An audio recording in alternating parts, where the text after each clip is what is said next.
kembali bersama saya Esther dalam program Health Advice and Inspirational Stories. Nah, sahabat Hai, topik kita pada hari ini adalah tentang kesehatan. Siapa sih dari kita yang tidak pengen sehat? Oleh sebab itu, judul kita adalah Sehat Bugar dengan Obat Alami. Kita tahu bahwa sejak pandemi kemarin banyak sekali dari kita yang pengen hidup sehat. Dalam hari-harinya kita meminum obat-obatan yang secara alami. Dalam hal ini tumbuh-tumbuhan ya. Nah, saat ini kita semua akan berbincang-bincang dengan seseorang yang sudah ahli di dalam bidangnya. Dia spesialis herbalis dan bersekolah di kedokteran naturopati. Saya sapa langsung ya.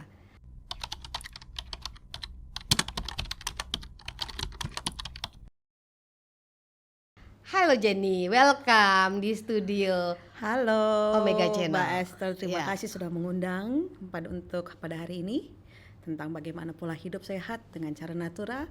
Dan kenalkan, saya adalah Jenny Tamunun Tahayan. Saya bersekolah di kedokteran naturopati di London. Ya, jadi mungkin orang pada mungkin Jauh sedang ya? bertanya, iya, kenapa saya tertarik di London? Karena di London itu kalau kita kenal tokoh namanya Florence Nightingale. Ya. Pernah dengar Florence Nightingale? Itu ternyata ibu ini adalah warga negara Inggris. Oke. Jadi kehidupan tentang kesehatan itu sebenarnya di London itu udah sesuatu hal yang sangat baik dan sudah lama. Jadi mereka sudah expertise. Itu yang membuat saya tertarik untuk bersekolah di sana.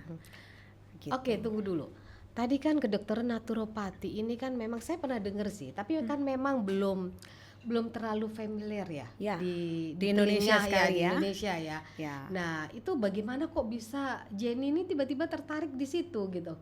Ya, sebenarnya kalau kita flashback ke belakang gitu ya, ada keluarga saya yang dekat gitu, yang sangat dekat, yang saya sayangin. Mereka terkena penyakit berat gitu, terus dan ya sangat disayangkan, memang akhirnya mereka lewat gitu, meninggal gitu ya. Terus saya hanya berpikir, masa gak ada solusinya gitu, apa nggak ada cara yang lebih aman yang bisa dipakai gitu. Tapi ternyata ya itu, Tuhan itu begitu luar biasa ya, puji Tuhan, saya diarahkan untuk melihat ada ternyata satu sisi dari dunia medis di mana yang kita sudah biasa kenal dengan dunia alopati, di mana kita sekarang sudah sangat common di seluruh dunia, tapi ternyata di alopati itu pun ada salah satu lagi namanya naturopati gitu loh. Jadi pas saya mempelajari, ternyata naturopati ini dia mempelajari bagaimana menyembuhkan pasien-pasien ini dengan cara alami gitu ya. Jadi tidak terlalu banyak menggunakan yang namanya obat-obatan kimia, malah sama sekali tidak memakai. Tetapi bagaimana caranya secara holistik memperbaiki pola hidup manusia ini supaya cari root cause-nya apa. Kenapa dia bisa sakit gitu loh. Kita cari root cause-nya, kita cari apa yang kurang, kita perbaiki, kita buang racunnya sehingga apa? Tubuh itu mampu untuk apa? Memulihkan dirinya sendiri. Jadi sebenarnya semua manusia mampu memulihkan dirinya sendiri asal diberikan kondisi yang tepat. Itulah naturopati. Itulah membuat kenapa saya tertarik mengambil naturopati gitu. Oke, menarik sekali ya. Jadi sebenarnya tubuh kita itu bisa menyembuhkan sendiri gitu ya. Oh, sangat. Tubuh kita itu luar biasa. Tuhan menciptakan tubuh kita itu dahsyat dan ajaib. Di dalam setiap sel yang dia berikan kepada kita, napas, dia memberikan DNA, dia memberikan RNA. Dia itu sudah memberikan apa? Penawarnya juga. Jadi Tuhan itu tidak pernah menciptakan manusia jadi, tapi dia tidak memberikan penawar atas segala sesuatu hal yang akan terjadi di dunia ini. Dia sediakan apa? Segala sesuatu yang alami di dunia ini melalui tumbuh-tumbuhan, bunga-bungaan, itu semua bisa menjadi obat bagi diri kita. Dan sebenarnya itu di negara kita Indonesia seperti itu tempatnya. Waduh, ya. Saya itu kenapa mau ngambil di Indonesia, karena saya bangga Indonesia itu mempunyai tanaman-tanaman yang justru di luar negeri itu nggak ada. Walaupun sekarang saya belajar di luar negeri, saya mempelajari tanaman di luar negeri yang tidak ada di Indonesia, ternyata substitutnya itu banyak gitu, dan memang itu bagus sekali. Dan saya ketika kita mencoba memakai itu, puji Tuhan banyak yang tersembuhkan dengan itu. Dan memang Tuhan kita itu luar biasa. Dia menciptakan kita dari setiap sel DNA yang ada, dia memberikan juga mineral-mineral yang cukup sesuai dengan DNA kita, sehingga ketika itu bertemu antara alam dengan tubuh kita, dahsyat. Karena kita tahu apa? Tuhan menciptakan kita dari apa? Debu. Tanaman yang ditumbuhkan dari debu. Ketika kita bertemu dengan dua elemen ini, bertemu apa yang terjadi? Kesembuhan pun akan menjadi milik kita. Jadi sangat begitu indah dan baiknya Tuhan itu ya. Bagaimana segala sesuatu Dia ciptakan di alam yang sebenarnya manusia bisa gunakan. Cuman memang keterbatasan yang pengetahuan yang kita punya di apalagi di Indonesia ini tentang hal itu, itulah yang membuat akhirnya orang-orang merasa bahwa kok sembuhnya sulit ya gitu, kok kayaknya lama gitu ya, kayaknya kok saya nggak sembuh-sembuh ya. Iya. Padahal sebenarnya kalau kita teliti mundur lagi, sebenarnya bisa disembuhkan. Hanya karena apa? Karena kadang-kadang orang-orang tidak ngerti bagaimana nih caranya saya untuk bisa memulihkan diri saya, kondisi saya seperti apa. Kadang orang pengen instan. Ya, Kayak cepat itu sembuh. masalahnya. Kenapa? Memang ada di dalam naturopati ini adalah ketika kita mau memulihkan diri kita, tidak bisa dalam 1-2 hari. Kenapa? Karena ketika orang sakit, mereka itu sudah menumpuk penyakit itu dari bertahun-tahun. Contoh penyakit kanker. Penyakit kanker tidak hadir dalam 1-2 hari. Dia hadir 15-20 tahun. Kenapa? Selama 15-20 tahun orang itu meracuni dirinya sendiri tanpa dia sadari. Oke. Ya, sekarang kita bisa lihat apa racun-racun yang kita bawa ke dalam tubuh kita setiap hari. Polusi udara, racun. Air limbah kita makan itu, air itu paling banyak limbah racun berat. Kita minum. Kalau kita nggak tahu air yang mana yang baik, kita nggak salah ngambil, apa yang terjadi? Sakit. Tertimbun Ya, sudah di dalam tertimbun. tubuh. Belum kosmetik, belum lotion, itu semua mengandung bahan-bahan pengawet yang kita masukkan melalui kita punya kulit. Apa yang terjadi? Akan masuk ke dalam sel kita. Belum gula-gula yang kita makan, gula putih, belum lagi junk food, belum lagi kita tidur nggak cukup. Wah, itu saya Itu banget. akhirnya apa yang terjadi kepada tubuh kita? Berteriak. Jadi penyakit itu sebenarnya cara tubuh kita protes. Halo, saya ini sudah sakit. Dan banyak sekali orang merasa bahwa ini hanya masuk angin, ini hanya sakit lambung biasa. Tapi sesungguhnya ketika kita membiarkan proses ini bertahun-tahun, apa yang terjadi? Ujungnya cancer, ujungnya autoimun, ujungnya sakit jantung. Kenapa? Karena kita tidak care atas sinyal yang sudah diberikan tubuh. Tubuh itu memberikan sinyal, pasti dia memberikan sinyal. Dia tidak akan tiba-tiba diem. Tapi masalahnya seringkali sinyal-sinyal yang diberikan oleh tubuh kepada kita abaikan. Oke. Sehingga ketika kita sakit, apa yang kita bilang? Tuhan, kenapa kau cobai aku? Sebenarnya bukan mencobai itu. Tuhan nggak pernah mencobai manusia. Manusia yang meracuni dirinya sendiri, tapi karena dia tidak mengerti, dia tanya sama Tuhan, bagaimana? Tapi solusinya ada. Tuhan sediakan di alam. Oke. Tuhan bilang, ini aku ada tumbuh, berikan buah-buahan, biji-bijian. Kau pakai itu untuk menyembuhkan. Jadi itu luar biasa sekali. Pengobatan naturopati ini adalah pengobatan bukan suatu hal yang menjadi alternatif, tapi bisa menjadi suatu yang bisa kita fokuskan untuk apa? Secara lembut kita pakai tubuh kita, pelan-pelan kita menjadi sehat. Tapi itu tergantung pilihan kita masing-masing. Oke, menarik sekali ya tadi. Kalau gitu boleh mungkin dengan pemirsa yang ada di sana pengen tahu sebenarnya hidup sehat dulu, kan tadi bilang itu karena menumpuk. Nah, hidup sehat itu seperti apa kalau menurut Jenny? Hidup sehat itu adalah hidup kita pertama sekali akar dari penyakit adalah free dari stres. Ya, mau kita makan sehat, mau kita tidur cukup, tapi kalau stres berat, mikirin besok saya makan apa, mikirin hal kecil aja kita langsung overthinking. Mau apapun yang kita makan tidak akan membuat itu menjadi kesembuhan, pasti menjadi penyakit ya. Belum lagi ngeliatin, kalau orang bilang ada penyakit hati ya, ngeliatin orang lebih bagus terus kayaknya cemburu gitu. Itu sebenarnya self management terhadap stres satu yang harus dikontrol itu hidup sehat. Kedua, makanan ya, apalagi dengan Indonesia ini terkenal dengan makanan semua digoreng ya, apalagi namanya kangkung, namanya bayam, semua digoreng.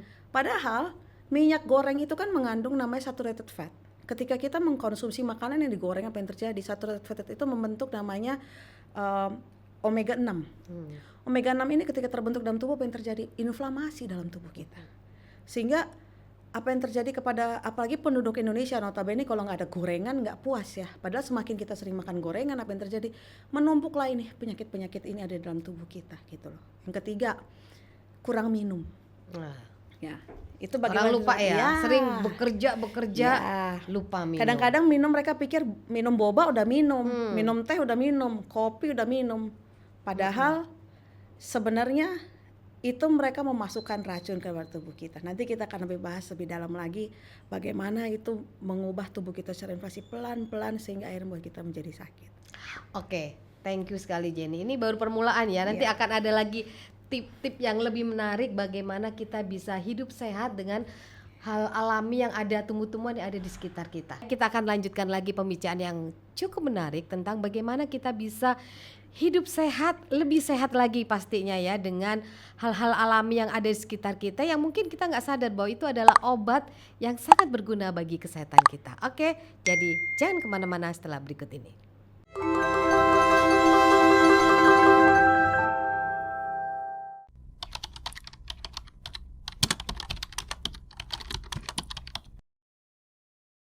Sahabat Hai, kembali kita akan bincang-bincang dengan narasumber kita yang ahli di bidang herbal ya. Jadi kan kita pengen kulik-kulik lah tentang bagaimana kita hidup sehat, tentunya tanpa banyak keluar duit banyak ya pastinya. Karena apa? Ternyata di sekitar kita itu banyak hal-hal yang bisa menjadi obat buat tubuh kita ya Jen ya. Betul Nah, sekali. pertanyaan saya adalah bisa nggak dikasih tips lah, bagaimana hidup sehat itu istilahnya dari bangun pagi sampai kita tidur kembali.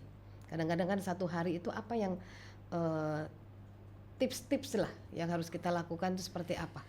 Oke, jadi begini, Tuhan itu menciptakan 24 jam gitu ya. Dan setiap belahan bumi itu kan berbeda 24 jamnya, ada perbedaan waktu. Tetapi ketika dia sudah berikan kepada Indonesia itu 24 jam, matahari sudah terbit, saatnya matahari terbit bangun. Karena itu adalah siklus kehidupan manusia.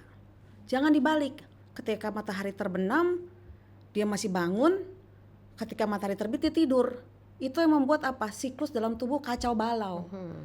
Jadi normalnya seperti itu normalnya lah ya. harus seperti itu karena Tuhan sudah memberikan 24 jam matahari terbit, matahari siang, matahari malam. Karena itu adalah siklus kita untuk bangun, olahraga, untuk bekerja, untuk menikmati matahari.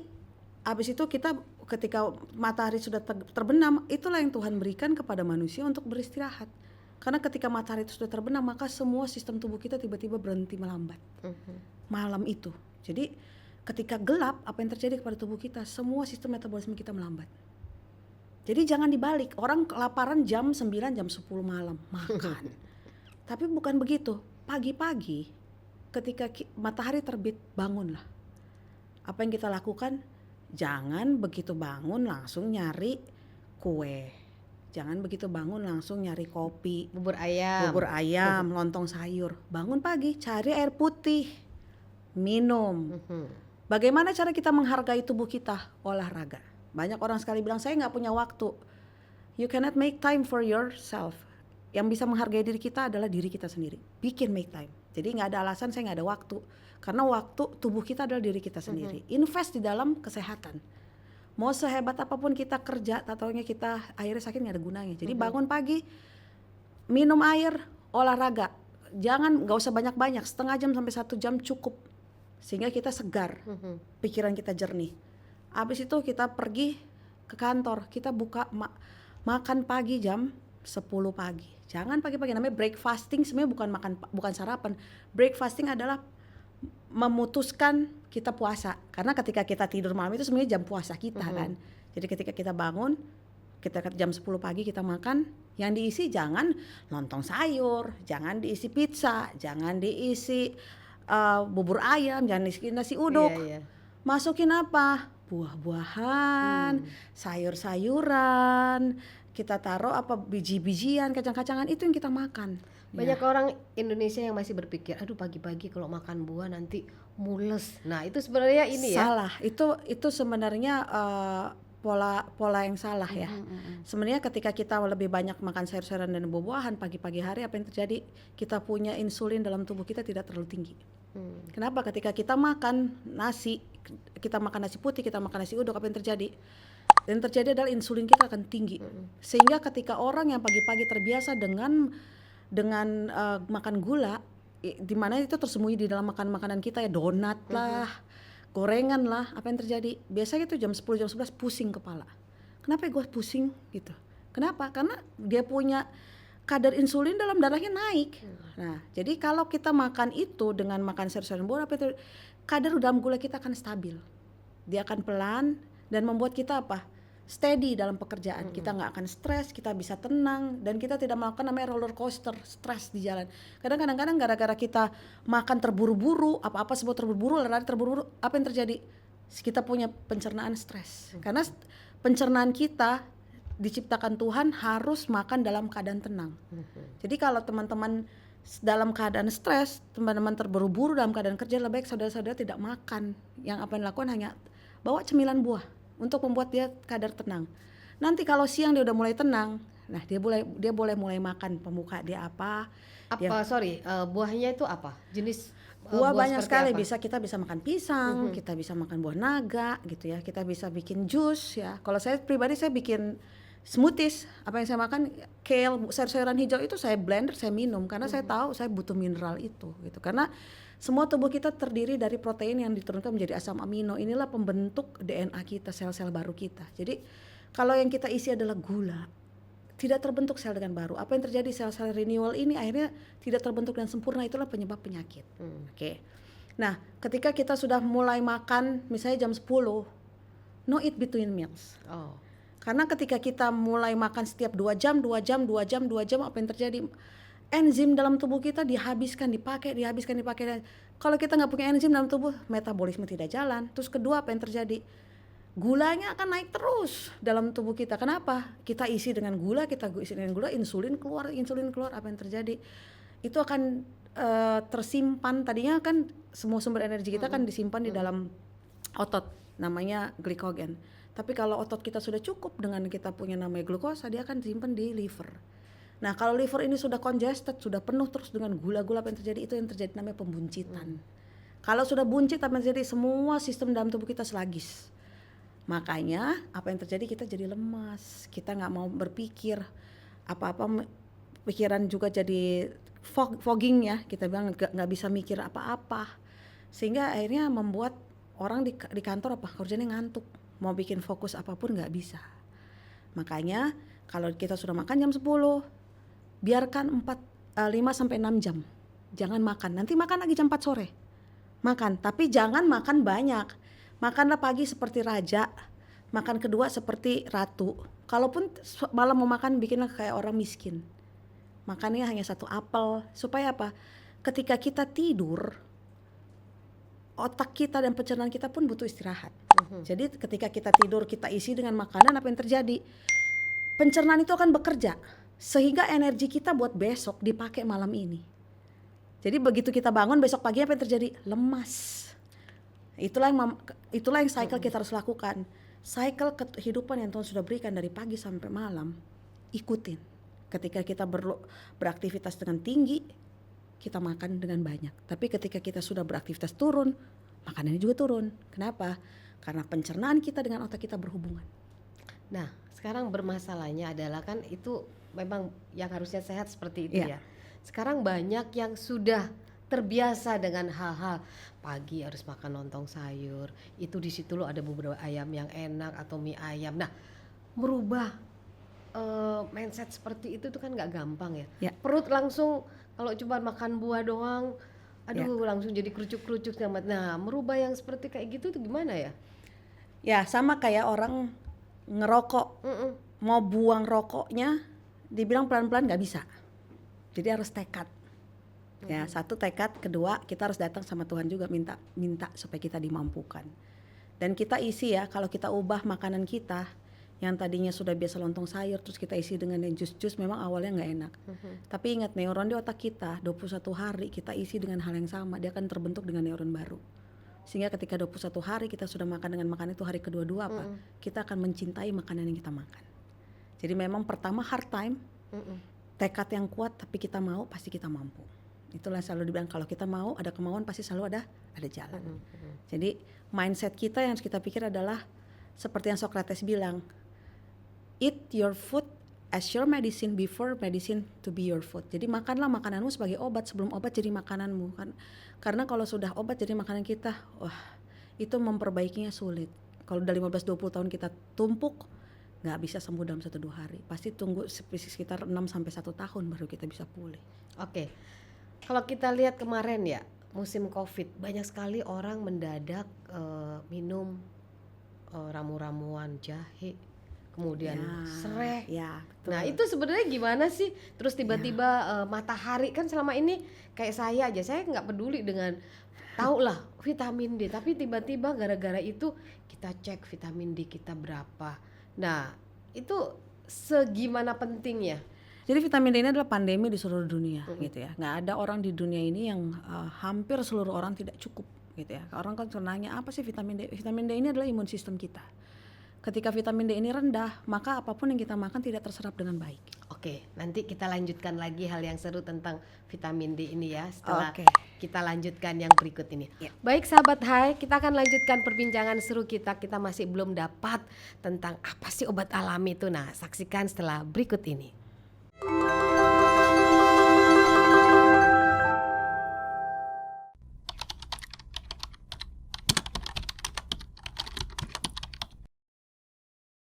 Baik sahabat Hai, kita akan lanjutkan lagi perbincangan kita tadi ya.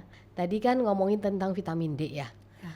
Nah, boleh dilanjutkan lagi nih. Sambil tadi pertanyaan saya ada yang belum dijawab nih Jen tentang obat alami yang seperti serai, kunyit, jahe dan segala macam. Ya. Jadi kalau dibilang serai, kunyit, apakah itu menyembuhkan? Sangat menyembuhkan, ya. Jadi serai ini dia mengandung salah satu minyak atsiri ya. Ini fungsinya adalah untuk antiinflamasi, sangat baik sekali. Juga kunyit sangat baik untuk kita punya liver. Jadi kalau kita dalam keadaan kondisi tidak enak, kita namanya yang dulu dibikin istilahnya Pak Jokowi empon-empon gitu. Itu sebenarnya sangat luar biasa untuk menjaga tubuh kita. Jadi dalam keadaan kondisi kita lagi nggak enak, hal yang pertama harus kita lakukan adalah apa? Minum. Ya, jadi orang selalu mikir, minum gimana menyembuhkan? Minum sering sekali orang abaikan, padahal sebenarnya dia penyembuh ajaib. Ya, jadi ketika kita badan kita sudah tidak enak, sudah mulai rasa mau flu, kan kalau rasa flu itu sakit kepala, tenggorokan sakit, badan nggak enak gitu kan, terus udah mulai running nose, udah flu, terus bersin. Yang pertama kita lakukan adalah minum. Jadi 1 jam pertama yang kita lakukan adalah bersihkan tubuh kita. Cara membersihkannya adalah apa? Setiap 10 menit selama 1 jam minum, taruh air 2 liter. Setiap 10 menit minum 250. Setiap 10 menit minum 250. Itu akan membersihkan tubuh kita dari yang namanya darah kental. Dia akan minum. Kedua, ketika kita sudah mengalami yang namanya flu, udah mulai nggak enak, maka apa yang kita lakukan adalah stop yang namanya makan kacang-kacangan. Kenapa? Karena kacang-kacangan akan membentuk namanya mucus, dahak. Jadi makin kita mau flu makin nggak enak. Yang namanya kacang-kacangan jangan pernah disentuh. Ketiga, jangan makan berat. Ya, tubuh membutuhkan namanya pencernaan. Sering sekali sebenarnya kita sakit karena overeating. Apa maksudnya dengan makan berat itu? Makan berat kayak makan nasi. Jadi kalau sakit malah nggak makan nasi. Banyak sekali ibu-ibu kasih ikan, masih kue, masih makan banyak-banyak supaya sembuh. Enggak, kadang-kadang tubuh kita, pencernaan kita butuh beristirahat. Ya, makanya ketika kita dalam keadaan kondisi sakit, jangan kasih makanan yang berat. Yang kasih adalah makanan ringan. Apa? Buah-buahan. Itu yang ringan. Kenapa? Itu aman buat tubuh kita makan. Ketika demam kita sudah mulai turun, ketika masih demam, apa yang kita lakukan? Jangan buru-buru cari obat. Apa yang kita lakukan? Mandi. Mandi itu obat. Kita mandi di air panas 15 menit setahan kita, baru kita siram 3 menit dengan air dingin. Itu akan memboosting kita punya sel darah putih. Jadi apa yang kita lakukan? Kita mandi dengan air panas. Keempat, kita bikin yang namanya flu bomb. Ini banyak sekali yang sudah banyak yang sembuh ya, saya bagikan. Apa tadi namanya? Flu bomb. Bom flu ya. Jadi apa kita ambil 3 siung bawang putih tunggal. Kita ambil tadi jahe itu, Mbak Esther. Jahe 1 sendok makan. Kita ambil yang namanya kunyit 1 sendok makan. Terus kita ambil namanya cayenne pepper. Orang bilang cayenne pepper itu apa? Cabe tapi yang tipenya cayenne karena hanya cayenne yang mengandung kapsikum. Hanya itu ya. Kita taruh setengah atau 1/4 sendok makan karena dia rasanya pedas sekali. Dan kita ambil 5 tetes minyak kayu putih. Terus kita campur dengan air 250 ml, kita tambahkan madu, kita campur, kita minum. Itu sangat efektif untuk menghentikan semua yang namanya flu. Itu diminumnya kapan? setiap 6 jam sekali. Setiap 6 jam. Sampai kondisi tubuh kita berhenti yang namanya flu itu nggak berjalan lagi. Itu benar-benar dia akan menghentikan yang namanya running nose, hidung tersumpat. Dia akan menghentikan namanya batuk-batuk. Rasanya memang pedas tapi kita akan keringetan. Lalu kita tambahkan dengan tonik. Nah, ini satu tonik ini juga luar biasa. Biasanya saya tambahkan 10 sereh. Terus saya tambahkan dengan 10 cengkeh. Terus saya masukin jahe merah, saya masukin kayu manis. Terus saya masukkan dengan kunyit dan temulawak. Itu saya rebus dengan 2 liter air. Terus saya tutup, harus tutup ya, karena kan dia punya minyak-minyak acir yang sangat baik sekali. Jadi tidak boleh terbuka. Tutup itu 20 menit dengan api yang kecil. Baru setelah dia sudah mulai matang, kita tambahkan kalau memang itu agak pahit ya. Buat orang-orang bisa ditambahkan madu. Baru kita minum. Itu efektif 3 hari akan memulihkan tubuh kita. Nah, bagaimana dengan anak-anak yang mulai nangis? Gak bisa dong mereka makan itu pedas. Gampang, ambil bawang putih, 10 bawang putih ambil chop. Abis itu ambil madu, bikin layer by layer dalam stopless. Jadi ada stopless, kita taruh bawang putih yang kita chopping, sudah potong kecil-kecil, kita taruh madu, kita taruh bawang putih, kita taruh madu sampai penuh. Tutup 4-5 jam, kemudian akan keluar sirup. Kasih itu sirup sama anak-anak kecil itu. Lalu apa yang terjadi kalau mereka mau tidur? Gampang. Jadi anak-anak kecil ini biasanya nggak mau tidur kan karena tersumbat dan rewel. Ambil bawang putih, bukan bawang putih, bawang bombay, iris, taruh di bawah telapak kakinya, wrapping dengan plastik, baru tutup dengan kaos kaki. Saya jamin semalaman anak Anda tidak akan rewel. Dia akan bangun dengan tubuh segar. Karena apa? Istirahat adalah obat. Jadi tips-tips yang saya berikan ini coba, saya yakin 3-4 hari saudara akan sembuh dengan natural. Jangan langsung cari obat. Karena apa? Sebenarnya tubuh membutuhkan banyak mineral, membutuhkan banyak air, dia butuhkan istirahat. Makanya dia apa? Demonya dengan sakit. Itulah makanya ketika dia bilang sakit, artinya kita stop dulu dari semua hal-hal yang kita lakukan, yang biasa kita lakukan untuk menetralkan tubuh kita untuk menjadi lebih ringan. Jadi kalau kita lakukan itu, dia akan memulihkan diri sendiri dan apa? Pada tubuh kita aman. Kita nggak dapat efek samping dari obat-obatan yang sering sekali ketika konsumsi ternyata mempunyai efek samping terhadap ginjal, terhadap liver. Gitu. Jadi sebenarnya gampang sekali ya, mengobati segala penyakit yang muncul di dalam tubuh kita. Betul. Asal kita sensitif ya sama sinyal tubuh kita. Jangan udah dikit-dikit udah flu langsung cari obat, dikit-dikit flu cari obat. Sebenarnya kita perlu minum, kita perlu makanan ringan, kita perlu istirahat, kita perlu air. That's it. Oke, luar biasa sekali perbincangan kita. Thank you Jenny. Sama-sama, ternyata setelah mendengarkan ini ada banyak hal-hal yang ada di sekitar kita. Ternyata itu bisa menjadi obat yang sangat ajaib yang bisa menyembuhkan segala penyakit yang ada dalam tubuh kita. Baik Jenny, mungkin Jenny bisa kasih kesimpulan dari perbincangan kita tentang bagaimana kita bisa hidup sehat dan ada banyak obat alami sekitar kita yang bisa bermanfaat buat kesehatan kita. Oke, untuk Sobat Hai yang ada di manapun kalian mendengar tentang tips ini, sebagai konklusi dari apa yang kita bicarakan tadi pada teman-teman, ketika kita mempunyai penyakit dalam tubuh kita, jangan panik. Pertama, langsung jadi detektif bagi diri sendiri. Apa yang saya makan? Apa yang salah dengan saya? Ketika kita bisa lihat bagaimana saya kurang tidur, segera perbaiki tidurnya. Ketika kita sadar bahwa saya kurang minum, segera perbaiki minumnya. Ketika saya sadar saya kurang makanan sehat, stop makanan junk foodnya. Sehingga apa-apa yang terjadi, kita tidak perlu apa-apa lari langsung obat, apa-apa saya lagi obat. Saya nggak bilang obat itu nggak membantu. Mungkin untuk case in emergency, ya kita bisa. Tapi untuk case sehari-hari jangan apa-apa selalu lari obat. Perbaiki pola hidup kita, perbaiki pola makan kita, maka apa? Tubuh akan memberikan kesehatan kepada kita. Karena kesehatan adalah buah hasil kerja keras kita. Dia bukan diimpi-impikan, tapi semua orang bermimpi untuk sehat. Tapi tidak semua orang mau melakukan sesuatu untuk investasi untuk kesehatan melalui gaya hidup sehat. Jadi ubah pola pikir kita, ubah gaya hidup kita sehingga apa? Kesehatan menjadi milik kita. Saya yakin Sobat Hai bisa dan kita semua bisa atas motivasi diri kita sendiri. Bagaimana cara saudara menghargai diri saudara? Ubah pola hidup. Pasti Anda bisa. Oke, thank you banget Jenny Sama-sama, Mbak untuk Esther. kedatangan di studio Omega Channel pada saat ini. Baik sahabat Hai, kita tadi sudah banyak mendengarkan tips-tips yang sangat menarik bagaimana kita bisa hidup sehat, kemudian bagaimana kita bisa memanfaatkan hal-hal yang ada di sekitar kita. Tentunya seperti tadi dibilang oleh Jenny bahwa kita juga harus tahu sinyal dalam tubuh kita dan kita juga harus tetap menjaga tubuh kita agar supaya kita tetap sehat. Jadi ikuti terus program kita dan sampai jumpa di episode berikutnya. Salam Hai. Sampai ketemu lagi.